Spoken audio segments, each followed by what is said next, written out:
Alors, bienvenue dans ce webinaire d'aujourd'hui, présenté par Ciner Informatique.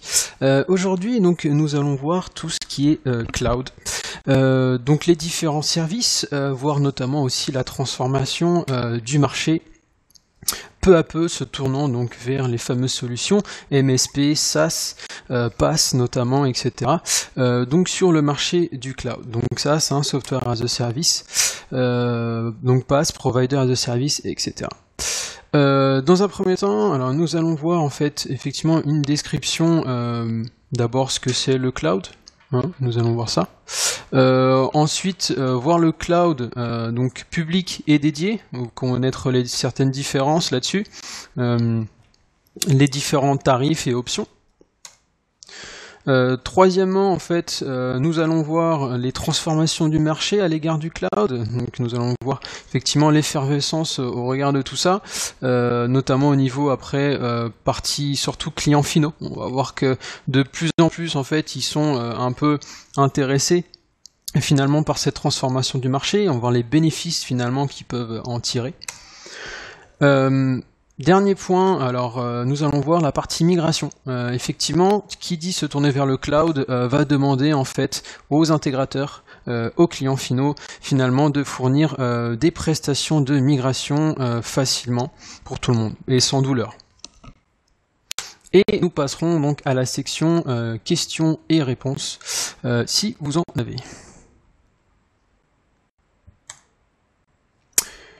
Description déjà, qu'est-ce que le scénario on-premise et le scénario cloud. Le scénario on-premise, donc ça c'est l'anglicisme finalement, c'est tout simplement le fait, ce qu'on a actuellement le plus souvent d'ailleurs, c'est l'hébergement local en fait de son serveur au sein même de la société. Donc la bonne vieille bécane, le bon vieux serveur finalement qui est stocké dans votre baie de brassage. Donc l'intégrateur qui va finalement fournir, facturer ce serveur au client final, donc pour ensuite pouvoir stocker des services critiques tout simplement pour le chiffre d'affaires, pour le business de la société.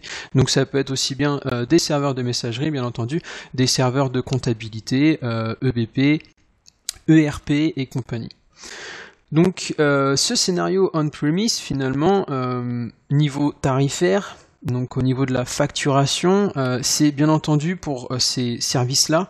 Donc ça va engendrer un coût initial, puis un renouvellement chaque année, comme on a l'habitude de voir en fait pour n'importe quel logiciel. Le renouvellement en fait qui va souvent donc inclure tout simplement le support maintenance, donc le support technique, et notamment aussi les mises à jour finalement pour ce dit logiciel. Bien entendu, il faut bien payer les développeurs quand ils sortent de nouveaux patchs de mise à jour pour ces types de logiciels. Ensuite, donc le scénario cloud, et ici donc nous avons un service tout simplement qui va être hébergé. Donc ce service qu'on avait l'habitude d'installer sur son serveur, stocké dans sa baie de brassage, là cette fois-ci va être stocké à l'extérieur de la société dans un data center. Donc on va voir effectivement après que de plus en plus ce type de service stocké à l'extérieur est demandé, même pour des services assez critiques finalement pour les clients finaux. Et donc au niveau tarifaire, nous avons effectivement pour le cloud, donc à ce moment-là, un abonnement mensuel ou annuel si jamais en fait on a un engagement annuel. Maintenant, quels sont les avantages? Là, on va voir dans un premier temps en fait les avantages techniques que l'on a à l'égard du cloud. Dans un premier temps, en fait, on va voir tout simplement une gestion simplifiée.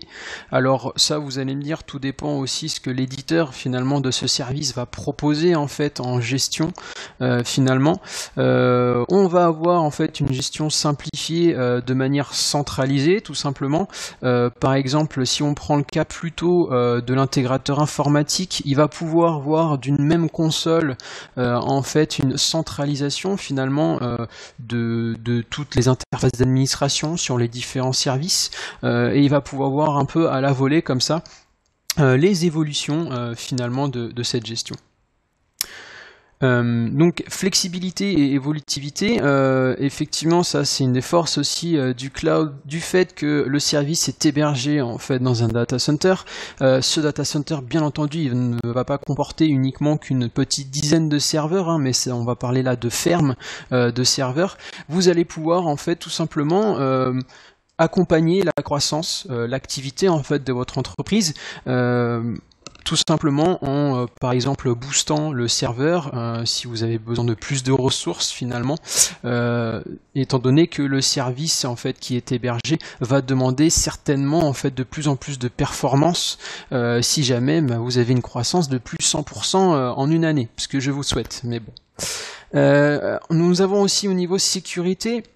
Alors, sécurité, effectivement, ça a toujours été un point sensible là-dessus sur le cloud, étant donné que, bon, c'est toujours le fantôme de la NACL dessus, savoir où est-ce que sont stockées mes données, est-ce que mes données sont potentiellement surveillées. Maintenant, le cloud, les data centers, j'ai envie de dire, sont tellement protégés, très honnêtement, que en réalité, il y a plus de chances que vous faisiez, par exemple, hacker des données dans votre serveur qui est hébergé localement chez vous que dans un data center. Alors après, certes, effectivement, un data center va subir beaucoup plus d'attaques que votre site principal de votre société. Mais n'empêche qu'il y a des sécurités quand même qui sont mises en place. Au terme de backup, donc ça c'est pour la sauvegarde finalement de vos données, il faut savoir que les data centers, vu qu'on parle d'une ferme de serveurs, bien entendu ils vont avoir par exemple des serveurs type NAS pour le stockage de données, donc des restaurations, des sauvegardes complètes finalement de votre installation, tout simplement ensuite pour un PRA, donc un plan de reprise d'activité toujours plus rapide, étant donné que bon, le data center finalement il est un peu créé pour. Et vous allez avoir aussi, donc toujours en avantage technique, des réductions des coûts de maintenance. Ça c'est tout simplement, vous n'avez plus besoin finalement d'avoir un propre technicien qui va s'atteler à maintenir votre serveur H24. Donc quelles sont les craintes vis-à-vis du cloud? Donc ça c'était plutôt à l'époque, maintenant ça tend effectivement peu à peu à s'amenuiser avec la technologie avançant. Là-dessus on avait peur de quoi? Tout simplement effectivement si votre service est hébergé dans le cloud, donc qu'est-ce que le cloud? Tout simplement c'est le nuage internet, donc tous ces services sont sur internet, et si vous n'avez plus de connexion internet, effectivement là vous allez avoir un problème pour accéder à ce service.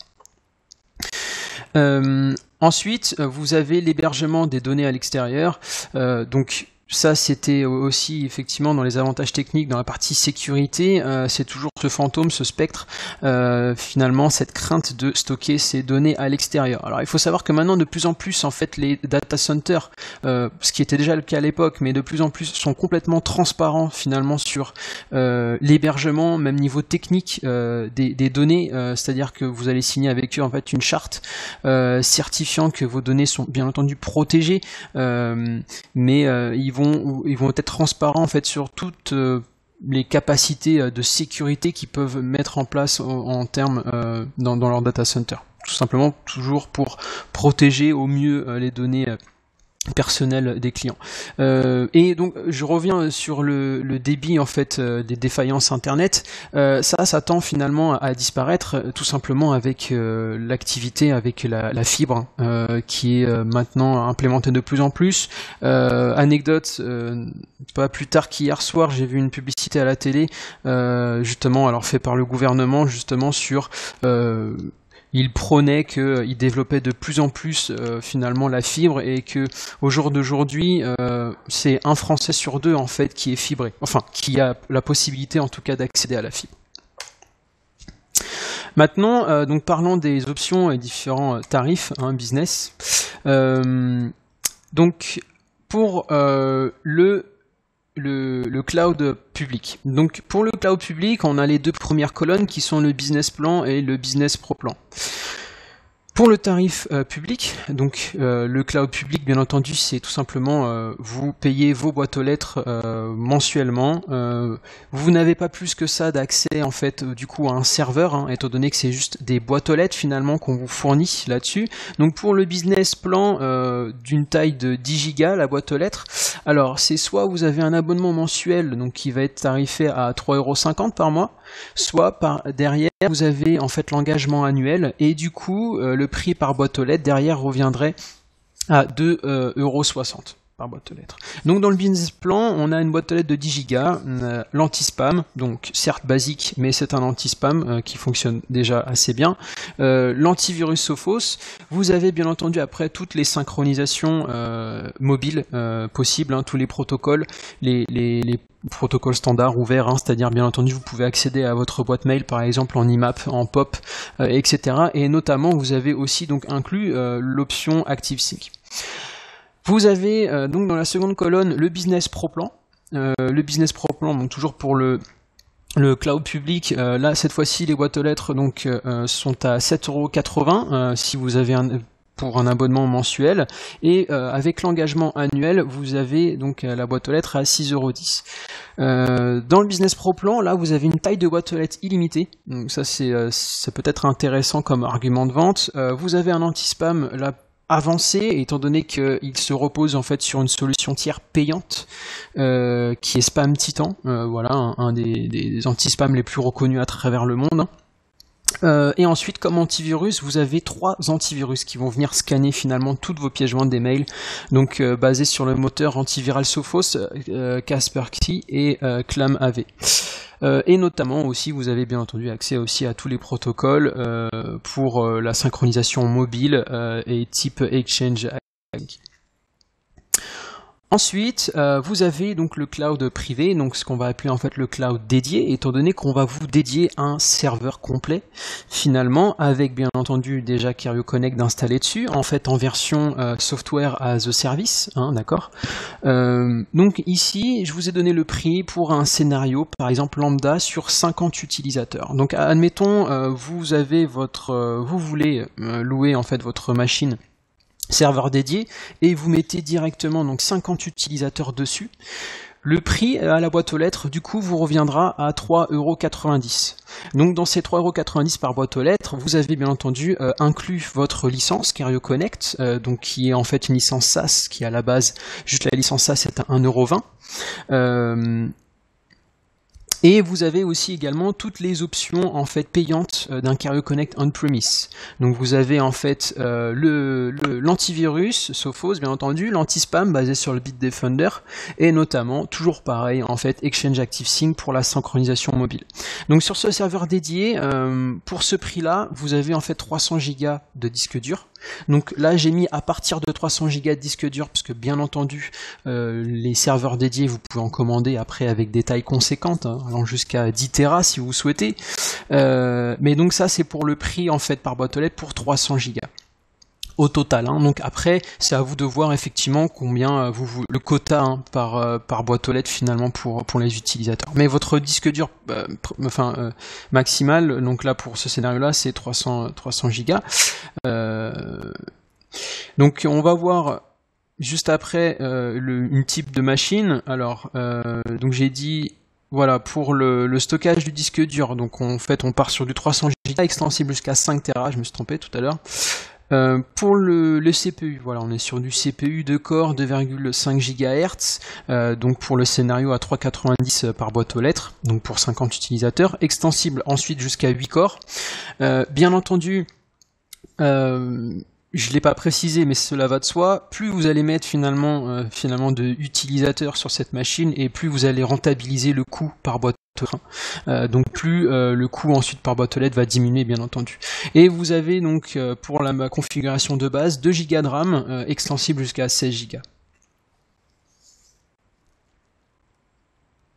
Donc en dessous j'ai mis voir le calculateur depuis le Partner Portal pardon. Donc il existe un petit calculateur pour ceux, alors normalement vous avez déjà dû recevoir ça en emailing, en newsletter. Si vous ne l'avez pas, à la suite de ce webinaire là, n'hésitez pas à m'envoyer un mail, hein. Je répondrai avec plaisir et je vous enverrai le petit lien justement pour le calculateur du cloud dédié. On va parler brièvement là, vraiment très brièvement finalement des data centers de chez Kerio.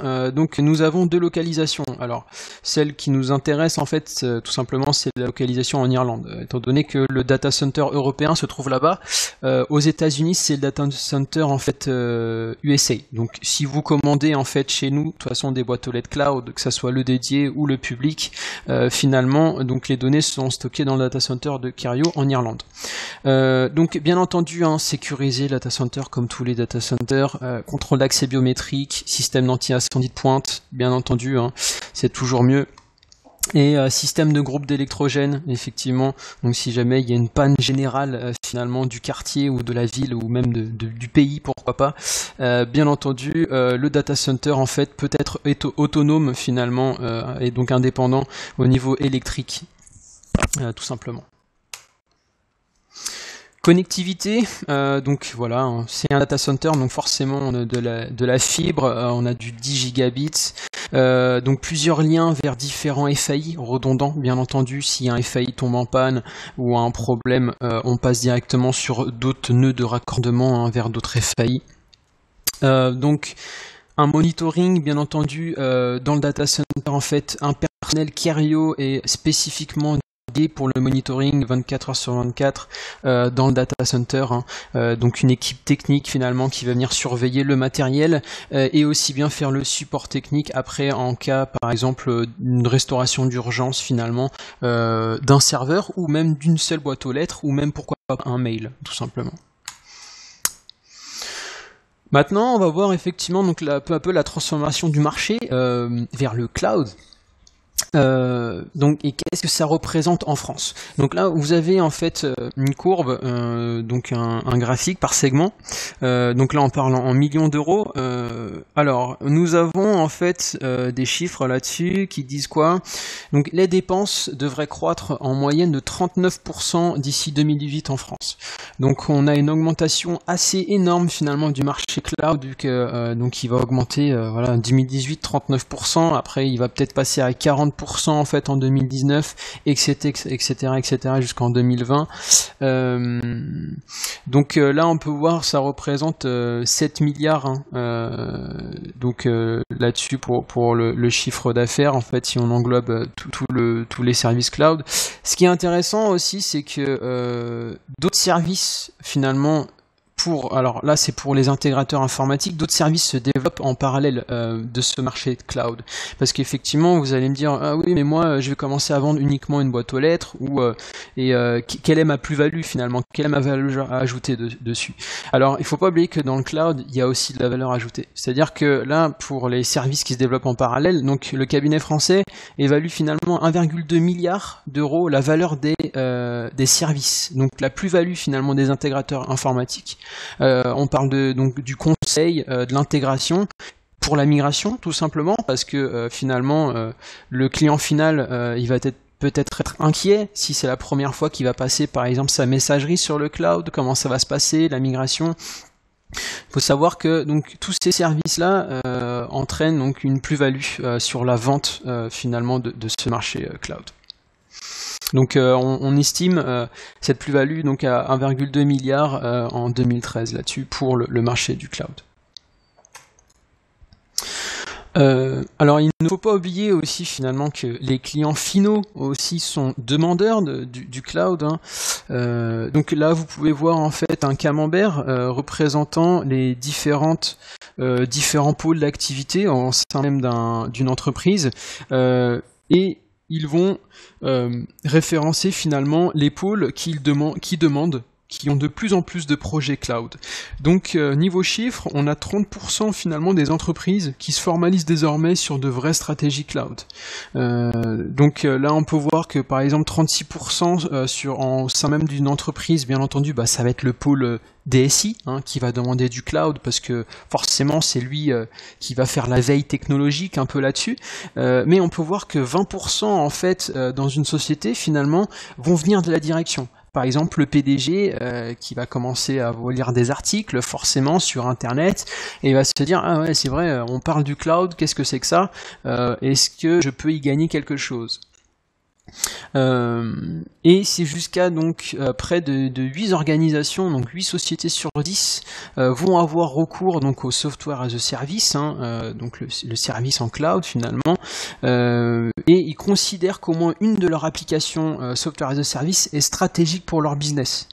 Donc ça aussi c'est vachement intéressant, c'est que de plus en plus en fait les sociétés avouent que ils vont avoir une de leurs applications ou un de leurs services vraiment critiques pour eux, c'est-à-dire qu'il faut absolument pas que ce service tombe en panne, sinon ça pourrait faire écrouler tout simplement de manière catastrophique le chiffre d'affaires de l'entreprise, et ils avouent finalement que au moins une de leurs applications stratégiques est hébergée dans le cloud. Donc là, il y a vraiment une réelle demande qui se fait vis-à-vis finalement des clients finaux là-dessus. On avait l'habitude, alors il y a quelques années, ça tend peut-être petit à disparaître, les intégrateurs informatiques qui mettaient un peu la sourdine là-dessus. Ils avaient effectivement une certaine méfiance vis-à-vis du cloud. Ce n'est pas parce que finalement les intégrateurs informatiques sont rétrogrades ou ils se la jouent un peu old school en disant non, moi je veux rester là où je suis.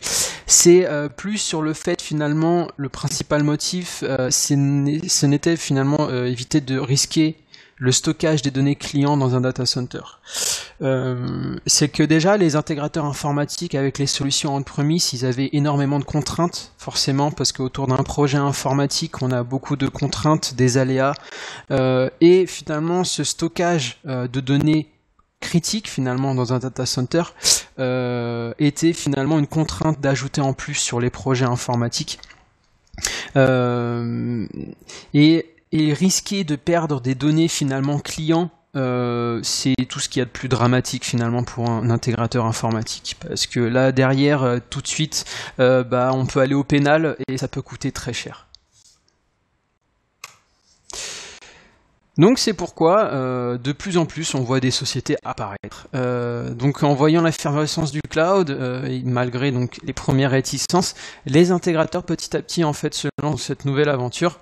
Et c'est marrant parce que de plus en plus on peut voir finalement des dons de nouvelles sociétés finalement d'intégrateurs en informatique avec le mot cloud dessus, Cloud Intellect et compagnie. Enfin voilà, je pourrais en citer pas mal dessus. Maintenant, les arguments de vente finalement, ça c'est plutôt pour la partie commerciale, aussi bien finalement pour le revendeur, non pour l'intégrateur, mais que le client final. Donc quels sont les intérêts pour eux deux finalement de se tourner vers le cloud? Déjà dans un premier temps, il y a la fidélisation du client. C'est-à-dire que au niveau facturation, vu qu'on est sur le cloud, on va parler d'abonnement.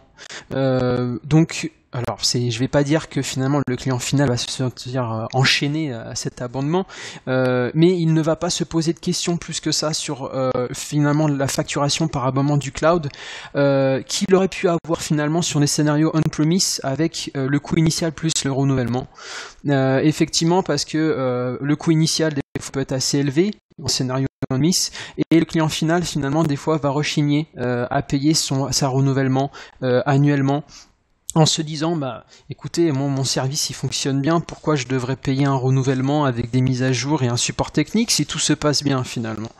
Et du coup, vu que dans l'abonnement cloud tout est inclus dedans, ça va être beaucoup plus léger pour le client finalement à admettre cela, et ça va le fidéliser finalement d'autant plus. Donc comme je disais, plus de renouvellement et plus de maintenance finalement nécessaire. Donc c'est vraiment une fidélisation du client là-dessus. Ensuite, donc il y a la conversion finalement de ce client au cloud, et c'est essayer de le convertir, et vous allez voir que finalement après ce passage-là, il va se convertir par lui-même finalement, même si au premier abord il n'était pas forcément super convaincu, parce que tout simplement pour lui en fait, déjà dans un premier temps, pour le client final, ça va être une facturation beaucoup plus lisible, même pour le revendeur en réalité, une facturation beaucoup plus lisible, étant donné c'est grâce finalement toujours à l'abonnement cloud et à sa facturation mensuelle.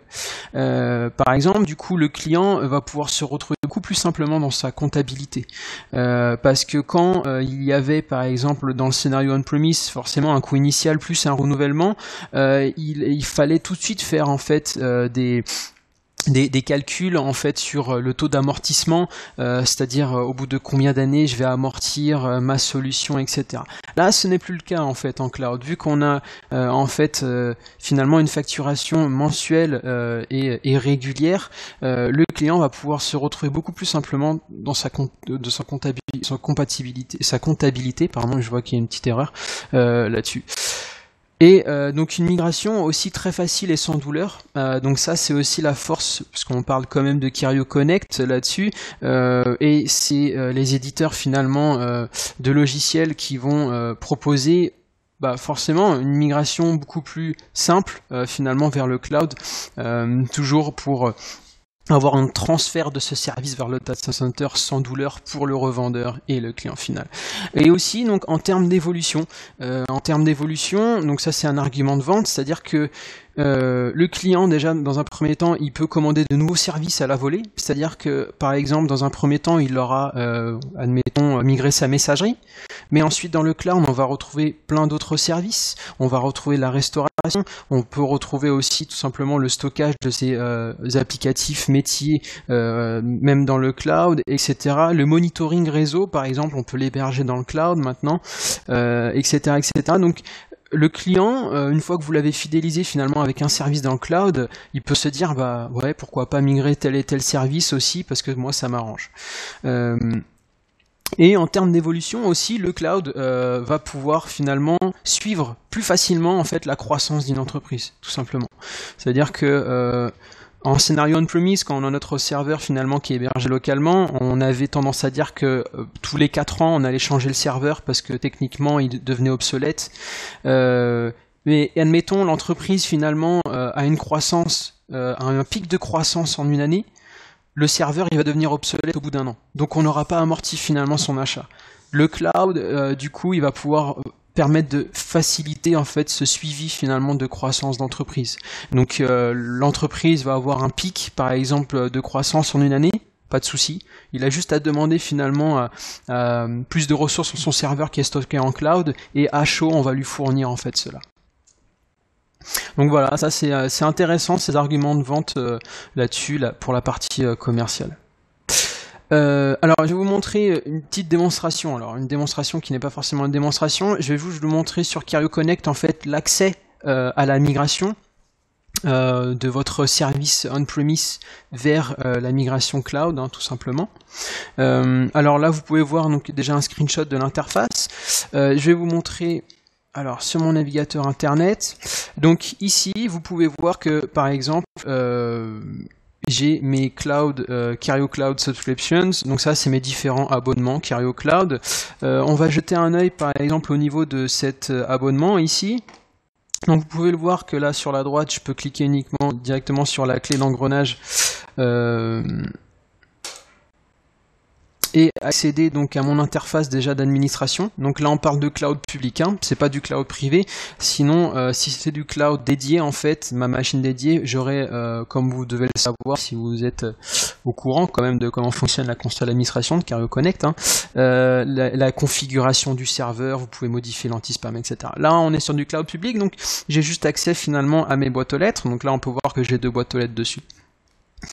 Revenons donc à mon abonnement en fait, pour ce domaine-là, et là tout simplement en fait si je souhaite migrer, alors admettons par exemple que localement chez moi j'ai un Kerio Connect avec une dizaine de boîtes aux lettres, donc il vous suffit en fait de cliquer sur l'icône de migration et là vous allez tomber donc sur l'interface finalement, donc qui est ni plus ni moins en fait qu'un wizard de migration en fait là-dessus.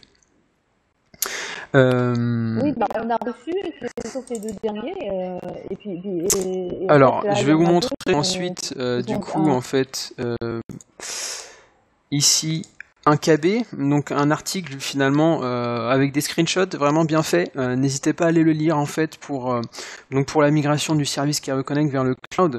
Alors le wizard d'installation il est très simple. Il se fait en 3 étapes en fait en réalité. Première étape, vous mettez en fait le nom de votre serveur dédié ou public, hein, si jamais c'est un serveur public finalement. Vous mettez votre compte d'administration, donc administrateur et mot de passe. Donc ça c'est pour le serveur source. Ensuite pour le serveur en destination. Ensuite vous avez juste à entrer le mot de passe finalement ensuite de votre serveur source. Donc le serveur source qui va être tout simplement votre machine on-premise, donc qui est hébergée localement chez vous dans votre site entreprise. Et troisième étape, vous avez juste à cliquer sur Run Migration, donc pour lancer la migration. Donc vous pouvez voir que c'est quand même super simple là-dessus. Alors, c'est même trop simple, j'ai envie de dire. Alors, pour vous parler comment cela fonctionne, alors, chose très intéressante, c'est quand vous lancez la migration, les deux serveurs peuvent être en activité. C'est-à-dire que votre serveur qui est hébergé finalement dans votre entreprise peut tout à fait en fait être en cours d'activité pendant que vous lancez la migration. Et ce qui est très intéressant aussi, c'est que vous pouvez en fait mettre en pause cette migration si jamais vous souhaitez la reprendre. Donc admettons vous voulez migrer par exemple 5 boîtes aux lettres sur 15 utilisateurs dans un premier temps, vous lancez la migration, vous attendez que les 5 premières boîtes aux lettres soient migrées, vous la posez, et ensuite après vous y revenez en fait quand vous souhaitez pour continuer cette migration. Chose très intéressante aussi, c'est le fait de pouvoir mettre en pause cette migration et de pouvoir la reprendre. Ça permet aussi de prendre la différentielle. Si vous avez lancé en fait une migration complète et ensuite vous voulez faire le basculement uniquement que le lundi, forcément vous allez avoir le même mail du lundi aussi à récupérer. Donc vous pouvez reprendre cette migration pour effectuer la différentielle finalement du lundi. Et pour tout simplement avoir exactement les derniers mails sur votre serveur Cario Connect là-dessus. Vous pouvez même après, pendant la migration, pendant que vous lancez la migration, finalement, les mails vont être téléchargés de votre serveur source vers le serveur cloud, finalement, en temps réel. C'est-à-dire, vous recevez un nouveau mail sur votre serveur on-premise, la migration qui tourne derrière, en fait, constamment, va télécharger le mail et vous allez le recevoir aussi en doublon, du coup, sur votre boîte aux lettres en cloud. Donc, tout simplement, pour avoir une migration le plus transparent qui soit, aussi bien pour le revendeur finalement et pour le client final. Donc je vous invite à regarder cet article vous expliquant tout cela et faire un test après. Alors il me semble que vous pouvez déjà demander en fait d'ailleurs des clés NFR pour le cloud. Je sais plus si ça c'est déjà d'activité ou si ça va arriver dans très peu de temps là-dessus. Eh bien écoutez, alors ce webinaire touche à sa fin. N'hésitez pas, vous avez un chat à votre disposition en fait si vous souhaitez poser vos questions. Alors sinon autrement n'hésitez pas, hein, vous pouvez envoyer vos questions en fait à support@cnrinformatique.com donc j'y répondrai avec plaisir, il n'y a aucun problème. Alors autre petite parenthèse pour clôturer finalement ce webinaire Cario Cloud. Alors sachez que nous-mêmes CNR Informatique nous commençons à réfléchir en fait à pouvoir proposer après à nos intégrateurs informatiques un service en fait des services en cloud, tout simplement des services hébergés. Donc nous allons nous tourner tout simplement du côté du MSP tout simplement, donc Managed Service Provider, de façon à vous fournir en plus des services qu'on avait l'habitude d'effectuer tels que la messagerie avec Cario Cloud, etc. Des services complémentaires avec un espace client où vous allez pouvoir voir finalement vos différents abonnements cloud, Cario, mais notamment aussi en parallèle finalement acheter de nouveaux services tels que par exemple des sauvegardes, etc., etc. Donc voilà, ça j'en parle pas plus pour l'instant parce que on est en phase de projet, mais on va essayer finalement de centraliser ça et de vous fournir tout simplement la meilleure expérience qui soit en termes de MSP là-dessus. Bien écoutez, si vous avez des questions, n'hésitez pas à envoyer un mail à support@cnrinformatique.com. Je vous remercie et je vous souhaite une bonne journée. Au revoir.